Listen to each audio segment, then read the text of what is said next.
pasal pengeditan ini adalah pasal neraka buat mereka. Ditambah dia ini residivis. Itu yang ditakuti mereka. Kalau penemuan ini dirangkum dari laporan A, dari laporan B menjadi laporan disatukan menjadi laporan A, ini menjadi suatu kekuatan dalam laporan polisi itu yang nantinya tidak bisa terbantahkan.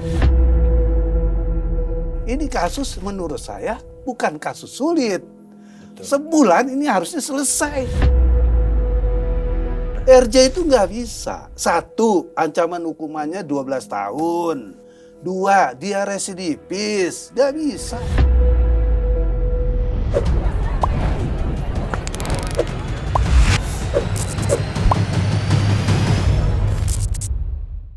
Pemirsa, balik lagi kita ke OTT on the table. Hari ini kembali lagi kita dengan Om Suhadi. Ini yang kedua kali Om ya? Ketiga.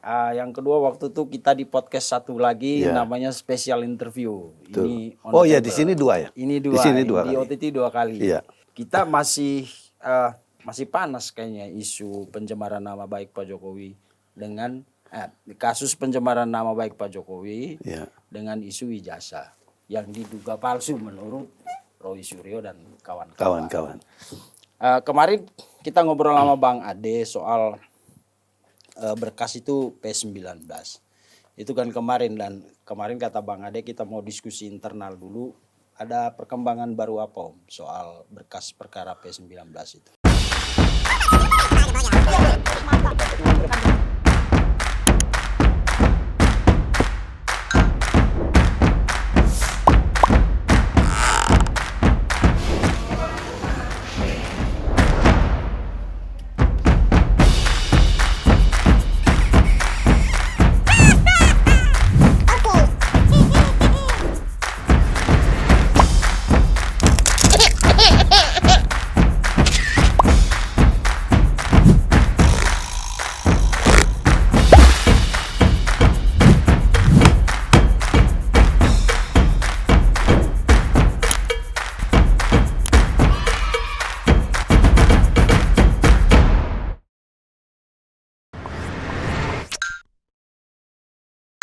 Kalau melihat dari skema kerja ya, antara kita harus membedakan dulu nih. Kita melihatnya skema kerja dari penyidik kepada penuntut. Jaksa dalam hal ini. Apakah P19 itu dimungkinkan dalam setiap perkara yang berlangsung atau yang sedang diproses oleh Polda ya. Itu kalau menurut saya kan wajar. Biasa. Jadi nggak ada yang aneh di sini. Normal saja. Jadi kadang-kadang orang orang mengartikan ya pengertian P19, wah ini perkara nggak jalan. Bukan seperti itu. Karena kalau perkara nggak jalan ya maka bentuknya bukan seperti itu ya. Bukan P19. Artinya jaksa sudah memberikan konklusi kepada penyidik bahwa ini bukan ranah pidana. Tetapi ranah-ranah yang berbeda. Atau mungkin juga ini bukan ranah pidana. Karena tidak ditemukan alat bukti dan lain sebagainya. Alat bukti yang ada bukan menyangkut masalah pada parameter kerja dalam hukum acara pidana. Harusnya seperti itu. Tapi kalau petunjuk ini kan kemarin dikatakan untuk melengkapi. Jadi ada kata melengkapi nih yang dikatakan oleh penyidik ya untuk melengkapi petunjuk jaksa. Apa sih yang disebut petunjuk? Petunjuk ini ada penting. Di P19. Ini saya jelasin. Petunjuk itu adalah sesuatu pendapat atau sesuatu analisa yang dilakukan oleh pihak kejaksaan yang diberikan perintah kepada pihak penyidik ya. Bukan kepada penuntut umum, tetapi kepada penyidik. Karena untuk membereskan kekurangan, ya, baik apakah itu alat bukti, terus kemudian saksi-saksi, terus juga kemudian ahli, itu bukan ranahnya kejaksaan untuk memperbaiki itu. Jaksa nggak boleh. Jaksa dilarang merubah skema kerja yang udah diajukan oleh penyidik kepada kejaksaan. Makanya segala kekurangan, segala hal-hal yang memang masih belum pas, yang nanti akan dibawa ke pengadilan oleh jaksa, itu kewenangan ada di tangan penyidik. Gitu. Jadi penyidiklah yang membereskan kekurangan-kekurangan tadi. Misal contoh yang paling gampang. Oh ini ada, kemarin kan kita dengar nih ya, ada 3 ahli yang udah diajukan. Di sela-sela perkara itu sudah dilimpahkan ke kejaksaan. Ya, di sela-sela itu. Ya. Refli Harun kalau nggak salah di depan media itu ngomong, saya sudah mendatangkan 3 ahli. Ya. Dan setahu saya juga ahli-ahli itu diperiksa oleh pihak penyidik. Padahal berkas sejatinya itu tidak ada di tangan penyidik, tetapi ada di tangan kejaksaan. Sedang dianalisa, sedang diuji, sedang dilihat. Ini memenuhi syarat gak dalam hukum acara pidananya? Memenuhi syarat gak pasal-pasal yang diterapkan? Memenuhi syarat gak alat bukti yang memang udah diajukan itu? Juga saksi-saksinya itu juga memang sudah sesuai dengan ketentuan KUHAP atau belum? Gitu. Nah kalau itu semua memang udah dilakukan dan lain sebagainya ya, tadi ya, kemudian kita juga lihat di tengah-tengah proses tadi berjalan di kejaksaan, sedangkan kita tahu nih ya, di tangan penyidik ada 2 atau ada 3 orang atau mungkin 7 orang lagi ya yang menjadi PR gitu. Sebetulnya dalam hukum acara ini nggak perlu diajukan dalam bentuk formasi di dalam berkas perkara yang sudah ada, di dalam bundel perkara itu yang sudah ada. Karena kan yang namanya saksi yang meringankan, ahli itu kan bisa diajukan di pengadilan. Iya dong. Atas permintaan penasihat hukum, ya, pengadilan nanti mengabulkan apa yang dimauin oleh pihak terdakwa misalnya, ya, misalnya Roy Suryo dan kawan-kawan di situ, Pak saya membutuhkan, yang mulia saya membutuhkan saksi ahli, saya membutuhkan saksi yang meringankan, ya, itu bisa diajukan di sana. Tetapi sekali lagi, kalau itu dilakukan, pasti rame lagi. Disangkalah penyidik tidak netral. Ya kan, penyidik mau terburu-buru, tergesa-gesa. Ini kan menimbulkan image yang tidak bagus, ya. Disangkanya penyidik tidak profesional. Padahal biasa kalau kita keseharian menanggapi hal-hal seperti ini, biasa banget. Ini bukan hal yang aneh, biasa dan lumrah. Makanya untuk memenuhi rasa keadilan semua pihak diakomodir oleh penyidik dan dari pihak kejaksaan yang sebagai penuntut di pengadilan. Itu. Padahal menurut Bang Ade itu jaksa itu harusnya mewakili pelapor kan Om. Nah soal ahli tadi, kalau misalnya itu sudah diperiksa, apakah itu menjadi ahli, saksi ahli itu tidak akan diajukan lagi di pengadilan atau boleh ajukan saksi ahli baru lagi nanti di luar yang sudah diperiksa ini? Ya. Ini saya jawab dulu nih, terkait tadi. Ini menarik. Dan ini perlu juga diketahui banyak orang. Karena sekarang ada dimensi kerja di tangan penyidik, ya. Itu apa sih yang dilakukan oleh penyidik dalam rangka memeriksa ahli? Ya. Ahli, ya. Itu bisa juga nanti diperdengarkan lagi di dalam persidangan, bisa juga tidak. Tergantung pada format penyidikan yang dilakukan oleh penyidik. Kalau itu dilakukan dengan sumpah atau di bawah sumpah, jadi keterangannya bisa dibacakan di pengadilan. Nggak perlu dari ahli yang tadi ini, ya, itu datang lagi ke pengadilan, nggak perlu. Oh, dibacakan saja. Nggak menjadi keharusan, bukan juga nggak boleh, nggak menjadi keharusan, gitu. Tapi dalam kasus ini, walaupun saksi itu sudah disumpah, menurut hemat saya harusnya hadir. Karena kalau nggak hadir, ya nanti bisa disalahkan lagi. Karena nanti yang berperan itu kan dalam persidangan, yang mengatur acara persidangan, itu kan jaksa penuntut umum. Atau jaksa yang menghadiri perkara ini. Ya, hakim itu kan bagian dari wasit yang memang nanti melihat perkara ini sampai sejauh mana dan bagaimana, gitu. Maksudnya kalau yang diperiksa di penyidik itu 6 ahli, nanti yang di pengadilan mereka ini aja atau boleh nambah lagi? Boleh aja, nggak ada masalah. Misalnya Roy Suryo masih nggak puas nih dengan 7 orang, mau ditambah lagi 20. Tapi kan kelewatan kalau 20, mau kapan selesai sidangnya. Ya kan? Ya, kelewatan lah kalau itu ya. Mungkin juga 2-3 orang, boleh nggak? Masih boleh. Karena memang nggak menutup ruang, nggak menutup akses untuk mencari pembelaan diri. Kan kepentingannya untuk pembelaan dia, ya, untuk kepentingannya dia. Kalau menurut saya, ya, ahli kan sebetulnya itu aja kan yang diterangkan kan, ya, terkait pasal ini sudah benar atau belum, ya, sudah tepat belum penggunaan alat buktinya, saksinya dan lain sebagainya, unsur dua alat bukti, ya, karena kita menganut ajas negatif, ya, dalam hukum pidana, dua alat buktinya udah benar belum, tepat nggak sasarannya dan lain sebagainya. Pasal dari unsur-unsur ini udah masuk atau belum? Bagaimana pendapat ahli? Kan ahli perannya cuma seperti itu. Dia tidak menguraikan kepada fakta-fakta hukum. Karena yang disebut fakta hukum itu bukan ahli, tetapi saksi, ya, melihat, menyaksikan, mendengar, itu yang menjadi concern dalam suatu persidangan. Itu. Oke. Sebenarnya kalau istilah due process of law-nya itu udah jalan menurut saya. Udah jalan. Dari awal. Ada laporan, diterima, terus didalamin dulu sama pihak penyidik, lalu ada pemeriksaan terduga pelaku atau terlapor, dan prosesnya sudah yang rame ini kan yang di luar proses ini, Om. Bukan yang di luar proses, yang ada di dalam proses juga. Yang ada di dalam proses juga ya. Karena terutama para tersangka itu kan, yang selalu nggak puas kan, didukung oleh orang-orang yang selama ini mendukung dia kan itu kan. Jadi kayak artis aja ini jadinya menurut saya kan.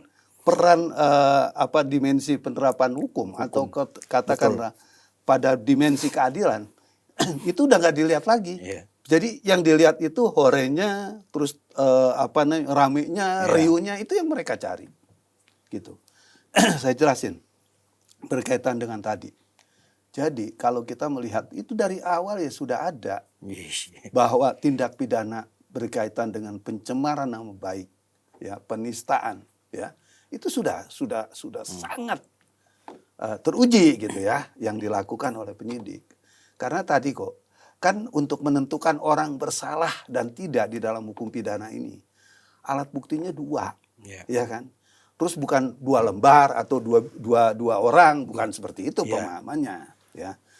Jadi ada saksinya, ada alat buktinya, itu yang disebut dengan alat bukti, ya. Saksi menerangkan begini.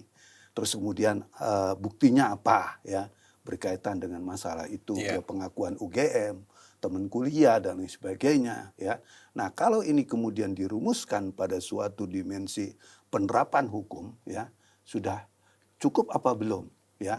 Terus kemudian berkaitan dengan penghinaan atau penistaannya, ya, ada nggak alat buktinya, ya, ada nggak saksinya, saksi yang melihat, saksi yang mendengar dan menyaksikan.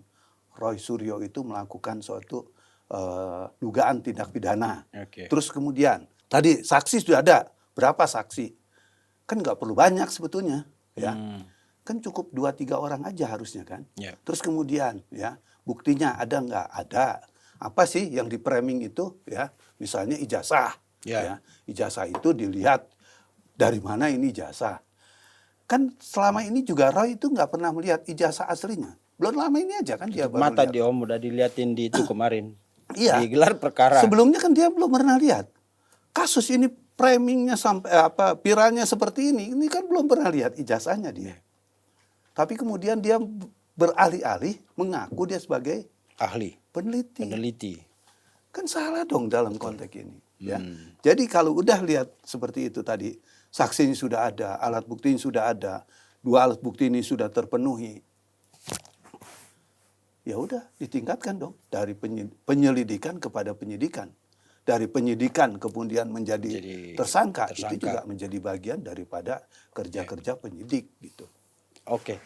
Nah, ini menarik, Om, karena belakangan ini kan arah pembelaan Roy Suryo tidak lagi ngotot palsu, tapi lebih ke kerja mereka sebagai peneliti.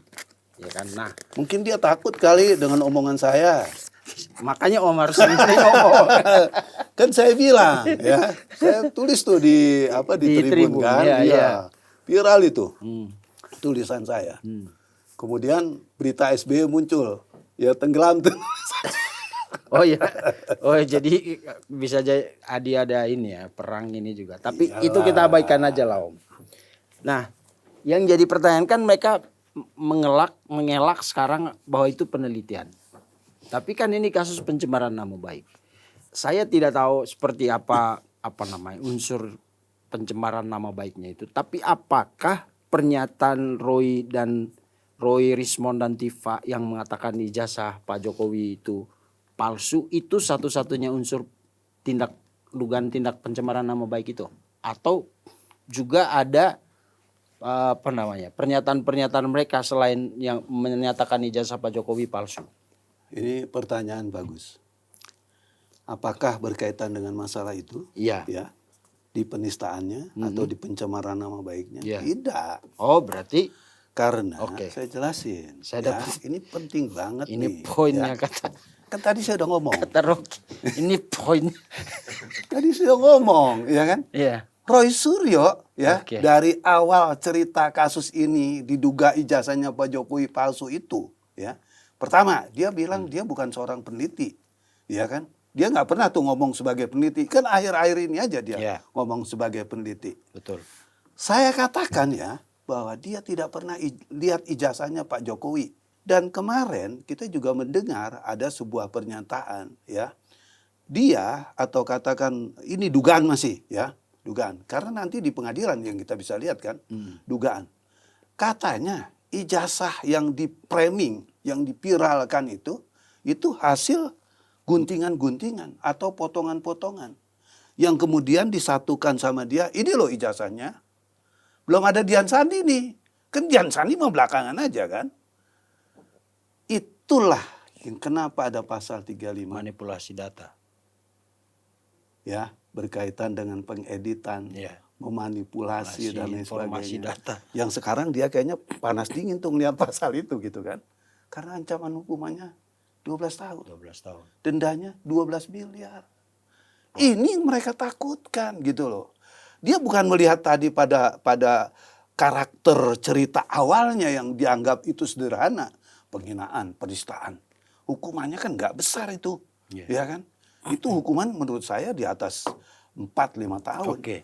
Tapi berkaitan dengan pasal tadi, pengeditan, terus kemudian juga memanipulasi tadi, ya. Iya. Itu kan pasal yang menurut mereka sangat berat. Ancaman 12 tahun buat Roy Suryo dan kawan-kawan itu bukan perkara ringan. Apalagi ditambah dia ini residivis. Itu dipertambah loh dari 12. Kalau kita hitung 12 ya, itu ditambah sepertiganya lagi. Kan makin berat dong buat dia gitu kan. 15 Itu yang 17 tahun mungkin 17 bisa terjadi itu gitu kan. Jadi begitu keluar tua dong udah jadi tongkat dong. Ini pertanyaan saya tadi itu Om. Oke, nanti kita masuk ke yang soal dugaan manipulasi atau apa ya. Silakan. Tapi maksud saya gini. Kan sekarang mereka menyatakan itu penelitian. Ya. Soal yang kemudian kesimpulan mereka adalah ijazah Pak Jokowi. Mereka afirmatif loh pernyataannya. Bukan duga. Kalau orang hukum kan diduga. Dia nggak pernah mengkata Tidak pernah. Orang ya. 99,99%. Bahkan ada jutaan, Enggak. miliaran Kalau segala si Rismond 1000 triliun. Iya betul. Yang kalau ditulis sih dari sini sampai Flores nggak kelar tuh angkanya karena 1000 triliun itu banyak kali ya kan. Nah, karena sekarang kan alibi mereka atau mereka mengelak ini penelitian soal ijazah dan kesimpulan ijazah palsu. Nah, pertanyaan saya berarti kalau pernyataan bahwa ijazah Pak Jokowi palsu menurut mereka itu bukan satu-satunya unsur, maka mengelak dengan jurus penelitian ini juga nggak bakal menyelamatkan mereka. Gini, kalau di dalam hukum pidana ini kan bisa kita perumpamakan. Ini kan seperti alibi. Ya betul. Ya kan? Ya. Orang ya diduga sudah membunuh orang atau sudah mukul-mukulin orang nih, orang udah lapor polisi, ya kan? Terjadinya di Cipete, di mall apa gitu, atau di tempat parkir apa, ya kan? Itu lokus deliktinya di sana, gitu kan? Dia mencari alibi nih, untuk supaya dia tidak ada di situ seolah-olah kan gitu kan? Ya, ini kita perumpamakan, ini bukan alibi, tapi mirip dengan alibi, ya kan? Tujuannya apa? Supaya dia bebas dalam konteks ini. Kan kalau tadi alibi, tadi nih, terjadinya di Cipete misalnya, di pasar apa, ya kan? Terus di wilayahnya jam berapa kejadiannya, lokus dan temposnya udah ada di sana, ya. Tapi dia mencoba, oh saya nggak ada di situ, saya ada di tempat lain. Kan maksudnya seperti itu gitu kan. Cuma dokumentasi dari hasil penyidikan, kan penyidik juga nggak sebodoh itu. Tadi saya udah katakan, sebelum ada Dian Sandi, sebelum ada cerita Pramuka, ini kan sudah viral, sudah menjadi berita yang menurut saya sangat heboh gitu. Jadi gimana mengelak lagi? Dia tidak mengatakan menduga, memperkirakan, atau seumpama dan lain sebagainya. Yang menutup mungkin bahwa itu sebagai masih analisa kan. Ya, betul. Tapi kan tidak. Palsu ini, palsu ini. Kan selalu yang diteriakkan seperti itu. Terus sekarang dia bilang peneliti. Dan yang anehnya lagi, orang-orang di sekitaran dia mendukung dia sebagai peneliti. Loh sekarang saya dibilang, dari beberapa juga pertanyaan yang di tempat lain saya bahas dalam kaitan ini. Kalau yang namanya peneliti, seorang peneliti, yang diteliti itu apa? Objek asli. Ijazah asli. Kalau berkaitan dengan ijazah. Bukan fotokopi. Kok yang dilihat fotokopi? Ini yang nggak masuk dalam sistem kerja seorang peneliti. Terus yang kedua, kok ribut ceritanya? Kok rame dibikin Rio dan lain sebagainya? Berarti kan di sini ada motif. Ada mens rea namanya dalam hukum pidana. Ada tujuan-tujuan jahat. Kalau peneliti kan diam dong. Dia datengin Pak Jokowi, dia datengin UGM, dia bersurat ke sana, dia bersurat ke sini. Mungkin Pak Jokowi nanya dong, memang kenapa ijazah saya? Pak, dugaan foto Bapak itu kayaknya kemarin gambarnya bukan itu deh. Kayaknya bentuknya kemarin nggak pakai kacamata, kok sekarang pakai kacamata misalnya seperti itu. Kan harusnya dalam keadaan senyap. Dalam keadaan diam. Tapi ini kan teriak-teriak. Masa peneliti seperti itu? Kan enggak dong. Betul. Peneliti kan seperti orang mau bikin buku. Mengadakan penelitian dulu dong.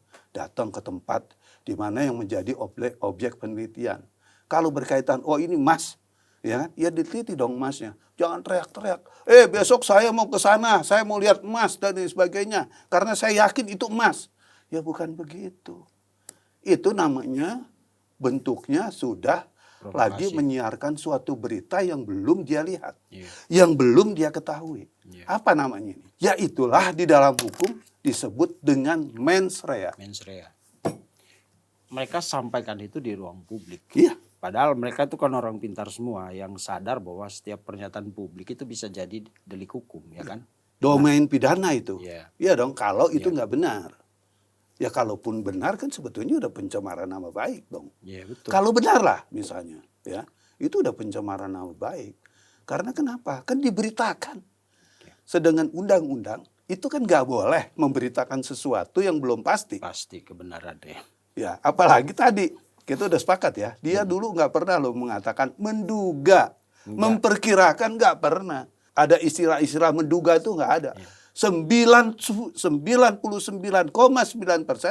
hanya 0,% sekian yang dia yakini itu nggak benar. Yang lainnya udah dianggap benar. Benar itu adalah palsu. Nah, itu kan penghujatan namanya. Itu namanya udah tujuannya jahat. Lalu tadi Om Swadi mengatakan ada dugaan salah satu dokumen yang beredar atau yang mereka munculkan itu adalah bagian hasil manipulasi, potong sini, diedit, di apa, makanya ada apa namanya pasal 34 itu kan yang mereka persoalkan. Betul. Kita dituduh memanipulasi, kata Rismon, saya cuma nge-crop fotonya itu nggak merusak asli. Ternyata ada yang lebih kejam dari itu. Kalau itu pasti dengan niat jahat dong. Kalau motong nyambung gitu. Berarti ada sesuatu di situ kan dong. Jadi gini, ini saya jelasin juga. Karena baru nih dicungi-cungi, perlu saya edukasi di sini. Ya, perkara berkaitan dengan dugaan manipulasi, dugaan pengeditan, itu bukan menjadi ranahnya laporannya dari Pak Jokowi dan relawannya Pak Jokowi. Bukan. Oke. Jadi jangan salah loh ini ya. Ini perlu pemahaman nih. Gitu. Jadi siapakah yang menemukan ini? Ya, siapakah yang melakukan ini? Penyidik. Kok bisa? Sekarang kan pertanyaan itu kan. Kok bisa? Nah, di dalam Perkap Kapolri, ya, yang namanya laporan polisi itu ada dua. Ada dua tipe. Satu, laporan tipe B biasa. Jadi semua orang datang ke SPKT lah. Itu. Ya, ke SPKT datang ya bikin laporan, itu namanya tipe B. Nah, kalau nanti dari laporan tipe B atau laporan biasa ini terjadi pengembangan, terjadi penemuan, terjadi ada dokumen yang dicurigai, yang patut dicurigai, ya. Terus kemudian melihat ini ada pasalnya, ada pelanggarannya, ada pidananya, maka penyidik yang mengerjakan atau yang menjadi penyidik dalam kasus ini, dia membuat laporan tipe A. Kemana? Ya di situ. Dia sebagai penyidik membuat laporan. Dia yang melaporkan. Dan itu harus dari kejadian yang dia temukan tadi. Makanya pasal ini pasal yang sangat spesial. Istilahnya nasi goreng pakai telur. Karena hasil pengembangan ya. Ini supaya banyak orang paham gitu ya. Jangan sampai nanti kok tiba-tiba ada dan sebagainya. Makanya saya berkali-kali ngomong itu nggak pernah dibantah sama Roy Suryo. Ya. Karena memang ada model-model penyidikan yang dilakukan oleh penyidik. Tadi dasarnya Perkap, bukan di KUHP, di KUHP bukan. Adanya di Perkap. Perkap itu peraturan Kapolri. Dan itu penyidik wajib dan harus melakukan itu. Sebetulnya nggak wajib. Maksudnya ketika dia menemukan sesuatu yang justru lebih dari apa yang diadukan masyarakat, ya, itu dia wajib membuat itu, Om, ya. Harus. Sebetulnya nggak wajib. Sebetulnya nggak wajib.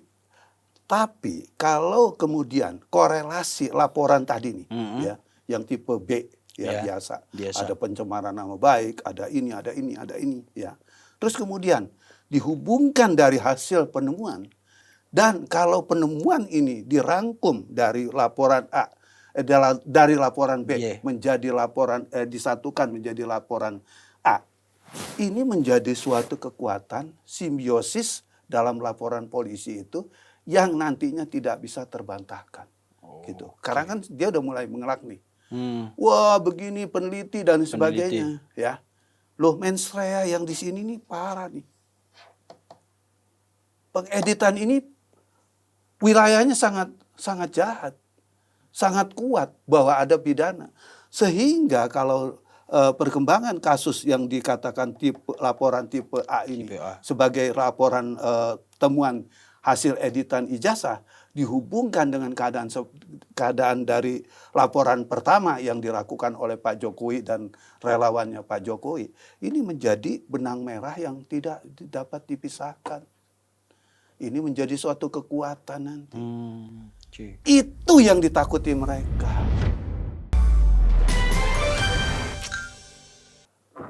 Ancamannya hukumannya nggak main-main juga. Nggak main-main. Kita sekarang jangan bicara tentang ditambahin inilah, ditambahin ini. Kita lihatlah di pasal yang tadi saya sebutkan 12 tahun dengan 12 miliar. Ditambah lagi dengan Roy Suryo ini residivis sepertiga dari itu. Berat gak? Ya, jadi ini dia mau ngelak apapun, ya ini perlu kita memberikan juga pencerahan kepada orang-orang yang memang selama ini mengamati kasus ini. Itu yang sebetulnya terjadi, gitu. Dan ini yang paling ditakutin ya, Om. Paling ditakutin sama dia. Makanya kemarin saya Karena dibilang, kalau pasar peneliti dan sebagainya, itu ada pasal loh, bukan penelitian loh, itu kejahatan loh. Itu perbuatan yang menurut saya itu nggak sangat bagus. Yaitu di pasal itu, di pasal pengeditan. Jadi di samping dia menemukan data bahwa katanya ijazahnya Pak Jokowi itu adalah palsu, ya iya jelas saja orang diedit dulu kok sama dia. Kemudian dipiralkan, ya, dijadikan berita dan media meliput keadaan-keadaan seperti itu. Bagaimana nggak seru orang Pak Jokowi ini bekas presiden kok. Jadi kalau mereka bilang objek penelitian mereka itu ijazah yang diposting Sandi itu bukan sebenarnya. Ya kan saya udah bilang, dia selalu mencari alibi kan. untuk menghindari tindak pidana yang akan dikenakan kepada dia. Makanya kita juga berharap semua orang berkaitan dengan masalah ini, karena ini adalah proses penegakan hukum yang kita hormati gitu ya. Jangan sampai kita juga lengah dengan segala bentuk cara-caranya dia. Ya, cara-caranya Roy Suryo dan kawan-kawan ini kan. Ada 3 dimensi kerja yang menurut saya, menurut logika saya, ini juga nggak masuk akal, ya kan? Kok nggak ajak dalam sebuah penelitian, ya? Pertama tadi, kita ini kan kesampingkan dulu nih yang berkaitan dengan pengeditan tadi ya. Dugaan pengeditan itu ya. Dugaan pengeditan kita kesampingkan dulu. Kita lihat, ada berapa kali dia menarasikan tempat yang berbeda sumber daripada ijazahnya Pak Jokowi.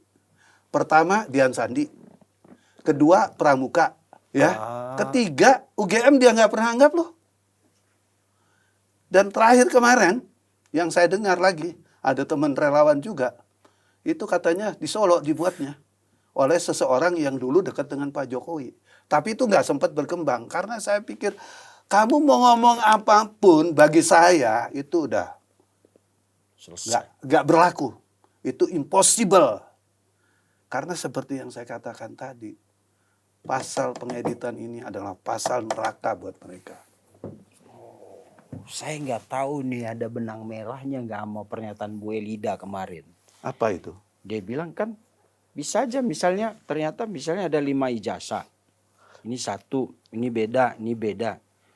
Kata Bu Eli, dia mencurigai juga. Lah kan kita nggak tahu kalau kelima ijazah yang mereka bilang palsu itu mereka yang bikin. Nah dengan tadi, karena selama ini kan memang... Klop dong dengan pernyataan saya. Itu makanya tadi... Sebetulnya bukan pernyataan saya, ini pernyataan dari hasil penyidikan. Kan saya melihat parameternya ke sana kan, karena ada pasal-pasal yang memberatkan tadi. Yang saya lihat seperti itu. Dan dari mana pasal itu? Karena setelah saya pelajari dari laporannya Pak Jokowi, teman-teman relawan... Nggak ke sana. Nggak ke sana. Ini kan ada 2 pasal yang tiba-tiba muncul. Gitu loh. Dari mana? Kan nggak mungkin dong. Seperti barang sesuatu datangnya tiba-tiba. Itu bukan, Polda itu kan bukan lampu Aladin yang bisa keluar segala sesuatu. Kerjanya teman-teman penyidik. Hebat kan? Entah cyber atau puslap 4 gitu ya.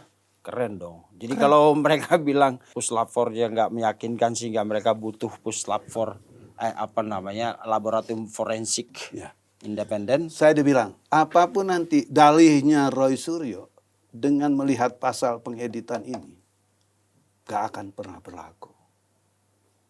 Percaya sama saya, begitu penyidik bisa membuktikan bahwa pertama kali ijazahnya ini dipiralkan, hasil yang seperti yang kita katakan tadi, selesai. Saya jadi ngerti sekarang. Ini yang bikin mereka mereka sekarang kocar-kacir, marah sekali, panas dingin dan sebagainya gitu kan. Dan mudah-mudahan Pak Prabowo menonton ini juga. Kalau pencemaran nama baik supaya mendorong ini secepatnya diajukan ke persidangan. Tapi gitu. Kan nah ini menarik sudah karena Om udah sebut Pak Prabowo. Oh iya, kan kemarin habis ketemu. Katanya udah nyinggung-nyinggung ijazah katanya saya kan? Gitu. Jadi itu yang tadi di awal kita bilang prosesnya mungkin sebenarnya nggak terlalu ramai. Ya kan, walaupun ramai juga di dalam itu dengan banyak alibi, argumentasi dan lain-lain. Tapi yang bikin ini kayak balon udara yang mengembang terus ini kan Om, pernyataan-pernyataan yang sebenarnya tidak berkaitan sama hukum. Misalnya kemarin kan ada 50 tokoh bangsa itu. Saya juga tokoh bangsa lah katanya itu. 50 tokoh lah, nasional ya. Lah, karena dia bangsa yang mana juga kan. Saya sengaja Om aja langsung protes kan. Intinya 50 kalau kita melihat kebangsaan kan harusnya negara ini kita bangun dong, bukan untuk dibikin ribut terus gitu. Kalau kan. Pak Jokowi boleh dibilang tokoh bangsa ya. Terbukti. Orang-orang pinggiran kayak kita nih harus mengakui itu Om. Iya. Karena kita rasain lah proses pembangunan. Bagaimana perannya ya di zaman Bapak. Janganlah nanti kita dibilang. Nanti kita dibilang termul lagi. Apa kata Tapi saya udah termul, udah jadi termul. Kita juga dibilang termul Om. Iya. Katanya nggak mau ke sana, itu media termul, tapi nggak apa-apa lah. Kan kemarin itu 50 tokoh itu ke Kertanegara. Katanya diundang Pak Presiden, ya kan. Lalu Abraham Samad sih sudah ngomong, waktu itu ngomong tentang Polri di bawah kementerian, terus Said Didu juga sama seragam ngomongnya, terus ada Pak Sunarko juga. Mereka ngomong, tapi yang agak berbeda itu adalah pernyataan Kozinudin. Dia mengatakan bahwa kesana kemarin tuh Pak Abraham Samad itu sempat menyinggung soal ijazah kasus ijazah Pak Jokowi di depan palsu Pak Prabowo. Iya. Lalu katanya Pak Prabowo notis dan mengingatkan Kapolri agar hati-hati. Menurut Om, apa maksudnya dari pernyataan si Kozinudin ini? Pernyataan presiden atau pernyataan presiden, hati-hati. Pernyataan presiden. Yang disampaikan oleh Kozinudin. Yang didengar Kozinudin dari Abraham Samad. Jadi dia nggak dengar langsung ya? Enggak. Kan dia nggak diundang Om. Masa Pak Prabowo undang tersangka kan nggak mungkin kan? Iya. Agak aneh. Oke. Gitu. Jadi kalau saya lihatnya kan gini, Pak Prabowo ini kan sebagai presiden, bukan sebagai individu. Ya. Jadi kalau dia mengatakan seperti itu adalah pernyataan yang normatif. Memang harus diungkapkan, harus diwacanakan seperti itu gitu kan. Karena kenapa? Ya kalau dia mengatakan yang lain-lain kan juga nggak boleh. Karena ini proses hukum sedang berjalan. Ya perlu kehati-hatian, ketelitian. Kan memang itu juga yang dilakukan Polri selama ini kan. Polda terutama, Polda Metro. Kan itu yang saya lihat juga. Sangat hati-hati sekali. Sangat detil sekali. Sangat ricik sekali berkaitan dengan meneliti kasus rigid ini. Banget nih. Ya padahal walaupun tersangkanya dimanjain, nggak ditahan ya kan, bisa ngomong kemana-mana. Oke, tapi prosesnya benar-benar hati-hati. Benar-benar hati-hati. Ya seperti tadi jaksa kan memberi P19. Artinya kan bentuk daripada kehati-hatian. Betul. Karena juga mungkin nih ya, kalau jaksa tiba-tiba menerima tuh pesanan Solo bermain, kan bisa begitu jadinya kan.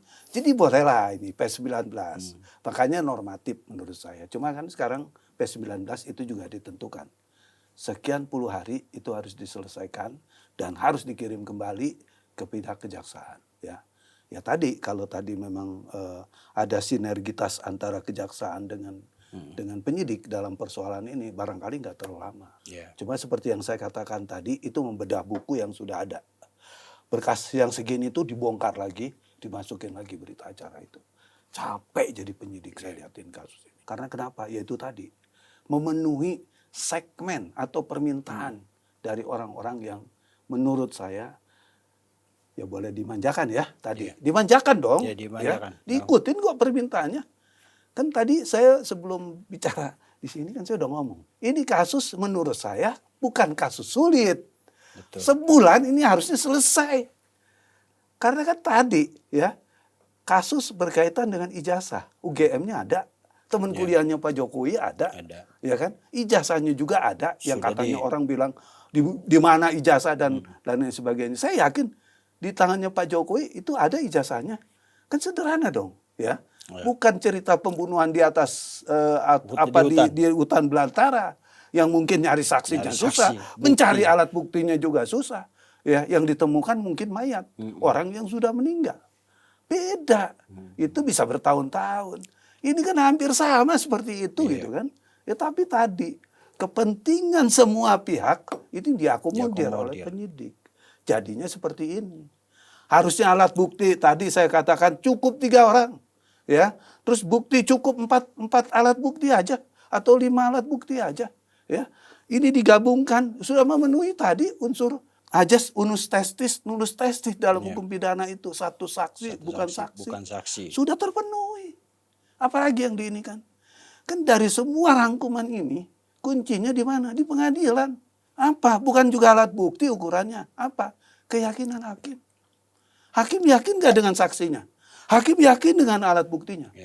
Kalau hakim yakin dengan saksinya, hakim yakin dengan buktinya yang memang diajukan dan memenuhi unsur 2 alat bukti tadi, selesai. Bungkus.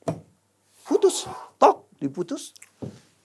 Oke. Dan sekarang berarti boleh dibilang ya upaya-upaya yang mereka lakukan sekarang itu secara secara hukum tidak efektif berpengaruh terhadap proses ini? Tidak. Karena saya udah bilang ada pasal yang sangat mematikan. Kalau istilah ular kobra, Sekali ini patok. selesai. Bahkan, Makanya kita berharap ini jangan sampai hilang pasal ini. Jadi bahkan ketika mereka berlindung di balik alibi atau alasan penelitian sekalipun, dengan pasal ini Selesai. bagaimana saudara? Karena kalau kita lihat seperti yang saya katakan tadi, kalau kita perumpamakan orang mencari alibi, ini udah nggak ketemu rumusnya gitu kan? Karena penyidik sudah mendapatkan data. Lu bukan peneliti kala itu, lu melakukan suatu rangkaian kejahatan. Lu mengedit ijazah itu kan jahat dong. Yang tujuannya apa? Supaya bisa di-framing bahwa ini memang kelihatannya palsu. Jahat dong. Gitu. Yang selama ini kita tahu cuman penelitian lo nggak kredibel karena sumber yang lu pakai adalah fotokopi. Ternyata ada yang lebih kejam dari Ada yang lebih kejam. Itu juga bukan pernyataan saya loh. Karena sebelum itu juga kan saya udah ngomong kalau nggak salah di Cokro TV saya udah bicara menyangkut masalah ini kan. Saya bilang ini menarik nih ada pasal 32, 34 dan jungtonya pasal 35. ya, tentang Saya menarik itu. Ya itu berkaitan dengan pengeditan. Ya itu ancaman hukumannya 32 10 tahun, 34 dengan ini itu ada 12 tahun. Ancaman dendanya juga besar, 12 miliar. Dan itu soal pengeditan dan lain-lain itu yang akhirnya mengubah informasi asli dalam data, informasi original dalam data itu kan jadinya Om. Betul. Pasti bukan hanya sekedar mengcrop foto gitu ya. Itu saya dapat berita dari pembicaraan saya udah ngomong, saya udah bicara juga sebelumnya itu karena saya tertarik sekali pada saat melihat hasil dari pengumuman tersangka dari mereka itu ada pasal-pasal itu ya. Kemudian saya ngomong ini pasal yang sangat menarik dan sangat seksi gitu. Karena pasal ini adalah pasal tentang pengeditan. Pasal tentang memanipulasi. Itu yang menarik di dalam konteks ini. Nah, didukung oleh pengacaranya Pak Jokowi. Ya, di salah satu podcastnya dia ngomong, ya benar ada potongan-potongan yang disatu-satukan dan lain sebagainya. Waduh. Ngeri. Berarti boleh dibilang tagline mereka ini adalah penelitian dan ini adalah perjuangan. Saya katakan ngawur. Mana ada perjuangan dengan cara kriminal gitu. Jadi harusnya di ranah yang lebih besar. Yeah. Istilah kata penelitian itu harus kita kubur. Dan orang nggak boleh mempercayai lagi. Karena lama-lama juga kita jengkel gitu loh. Kok larinya ke penelitian? Kok seolah-olah dia seorang peneliti? Dari mana dia dikatakan sebagai peneliti? Dan itu Karena diamini. tadi juga sumber penelitian ini juga nggak valid kan? Ya. Dia tidak melihat yang aslinya. Kan harusnya namanya keilmuan. Itu harus asli dong. Okay. Karena di dalam hukum yang namanya fotokopi itu bukannya asli. Bukannya menjadi objek penelitian. Bukannya menjadi objek alat bukti. Karena alat bukti itu adalah asli. Harus yang orisinal. Betul. Kalau fotokopi dijadikan petunjuk ke yang asli, oke. Ya itu boleh. Tapi kan mereka nggak pernah. Tapi kan nggak boleh dia katakan seperti itu kan. Masih diduga. Iya. Tidak mengatakan 99,9% palsu. Mungkin waktu itu mereka emosi dengan nafsunya itu lebih kencang dari logika dan kesadaran. Ya. Karena kan mengafirmasi sesuatu palsu dari fotokopi kan udah pasti palsu lah orang fotokopi yang diteliti kan. Susah kan, itu nggak bisa dijadikan objek penelitian kan. Okay. Karena dokumennya fotokopi. Kalau fotokopi kan bisa menemukan di mana aja. Iya. Tapi kalau asli pasti dipegang oleh seseorang. Pasti dilindungi, diamankan. Beda dengan asli. Bisa dibuang di keranjang sampah. Bisa dibuang di pinggir jalan. Bisa dibuang di tukang kacang. Kan sering kita beli bungkusan kacang itu bungkusan itu kan kertas-kertas bekas kan. Iya, bisa seperti itu kan. Berarti nggak? Nggak berarti. Kenapa sesuatu yang tidak berarti dijadikan objek penelitian? Ya terus di mana pikirannya kan? Yes. Oke, ini wah ini Menarik ya. speechless list kalau sudah ngomong yang tadi itu ya. Om. Ya selama ini selewat-selewat aja pasal itu, nggak pernah disinggung juga sama mereka ya. Mungkin karena tahu kesalahan telaknya memang ada di situ. Dan yang berani ngomong ini kan cuma saya.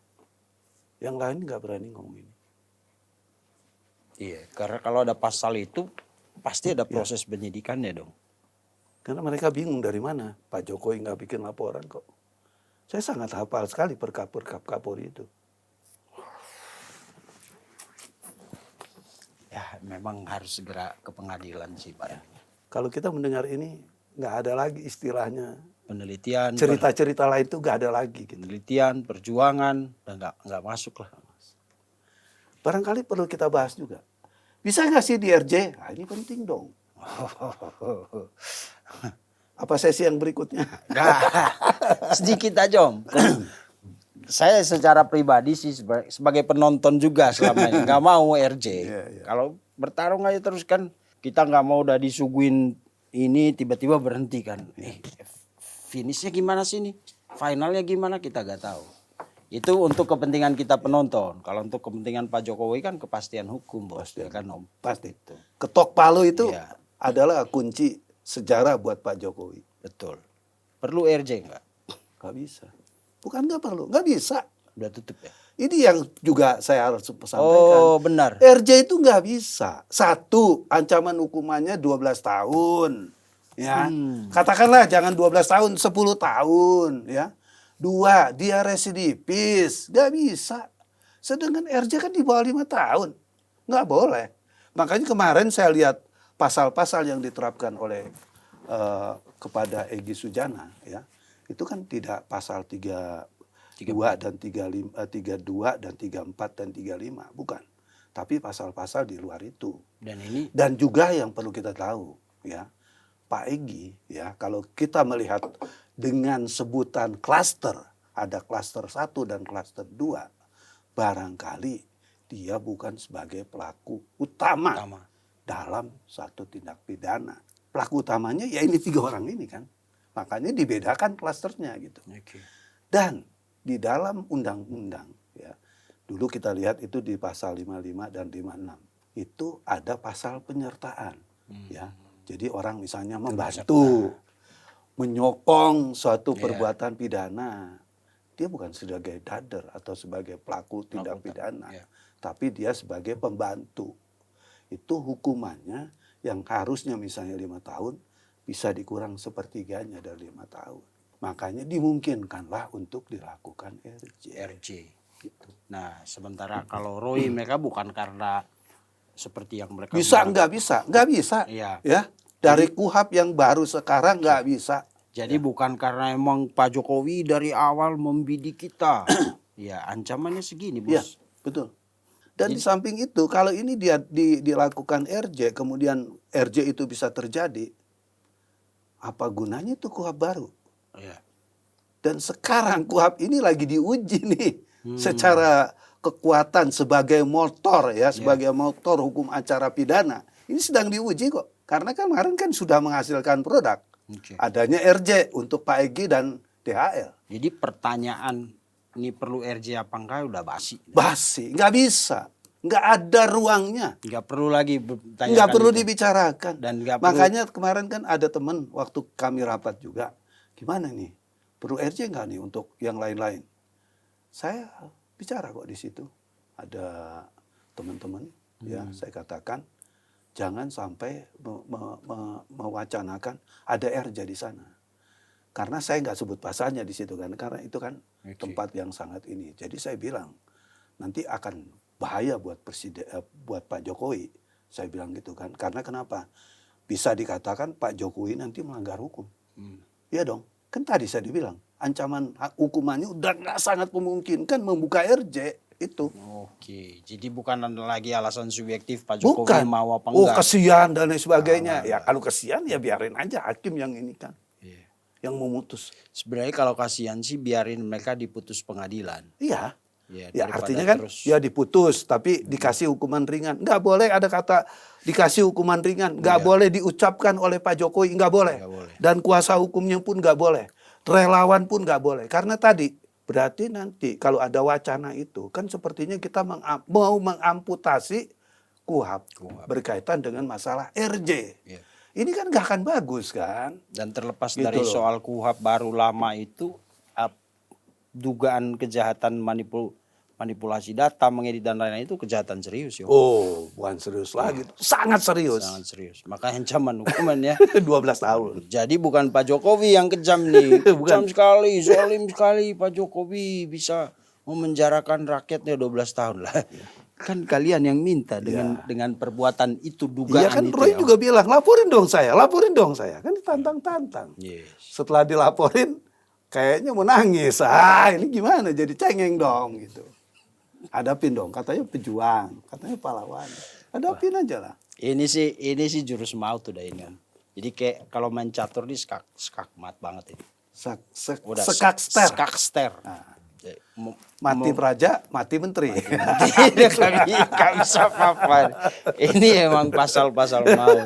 Dan itu menariknya bukan karena laporan Pak Jokowi. Bukan. Jadi temuan kepolisian dari penyidik. Bukan polisi ya, kalau polisi kan ya dari penyidik. Ya.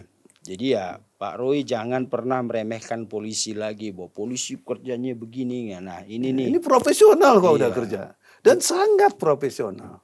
Jadi ya nanti di pengadilan silakan bela diri. Iya, bela diri aja dari pasal yang ini terutama. Karena kalau pencemaran nama baik ancamannya 5 tahun apa 4 Ya 5 tahun? tahun ke bawah 5 tahun lah. ke bawah kan.